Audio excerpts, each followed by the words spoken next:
Welcome back. Today we're going to take a look at what overcutting is on the clarinet in regards to the tone holes.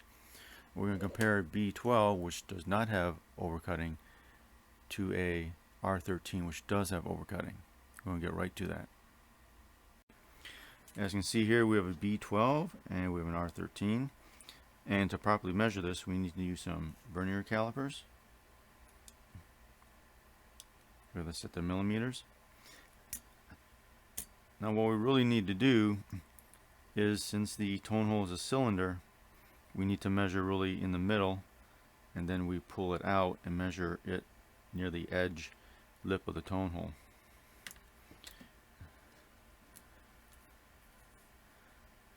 We use a B12 first. So we're going to use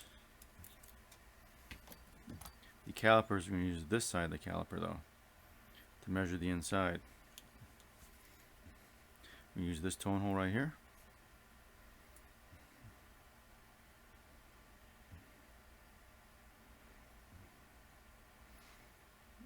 And we have this in fairly deep. We see 5.996, 6 millimeters.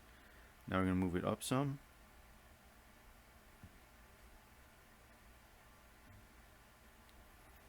And we see this as 6.43 near the top, 6.5.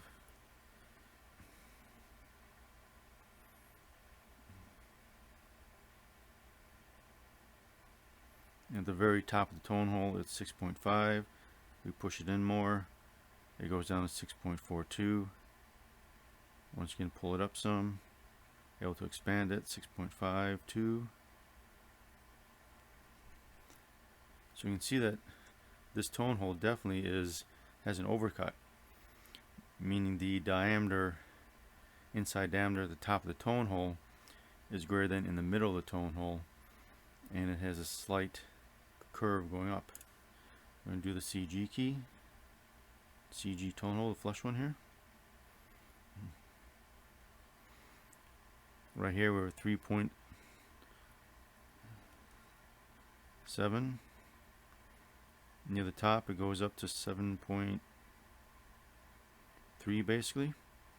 So we see that one also is expanded.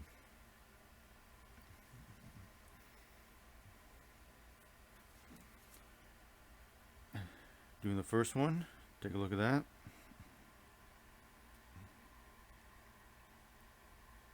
It's 5 down the middle.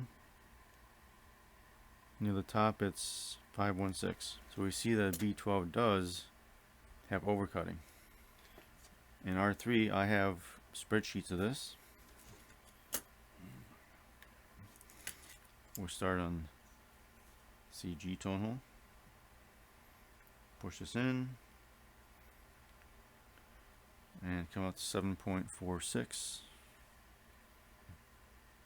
7.53. We'll pull it out near the top of the tone hole. 7.75, 7.8. Middle ring key. Gotta get no interference here.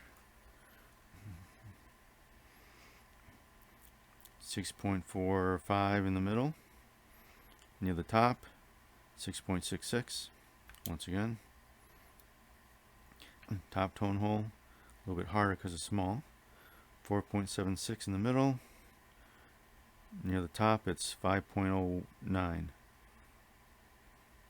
or 5.1.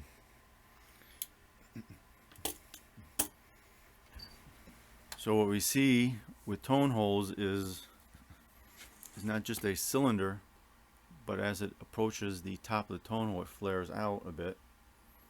And in an earlier video we went over what undercutting is, and I put a borescope down the clarinets to look at undercutting.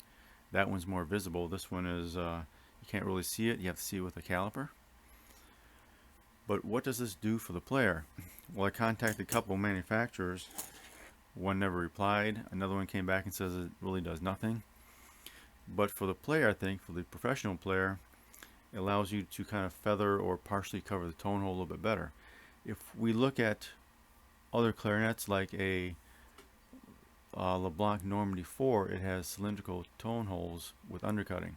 A Noble 40, 45, they have much larger tone holes with undercutting and no overcutting.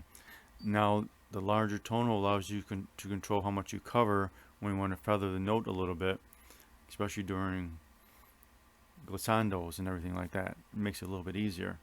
And when you get to better tonal coloring, you can use it also.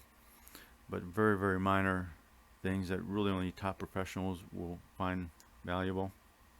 But overcutting is there. And even on a B12, B12 has overcutting, which I thought it would be cylindrical. I'm going to check the normaties just to make sure sometime. But anyways, that's overcutting, what it's used for, and how you can measure for it. Don't forget to give it a thumbs up, like, share, and subscribe, and we'll see you later.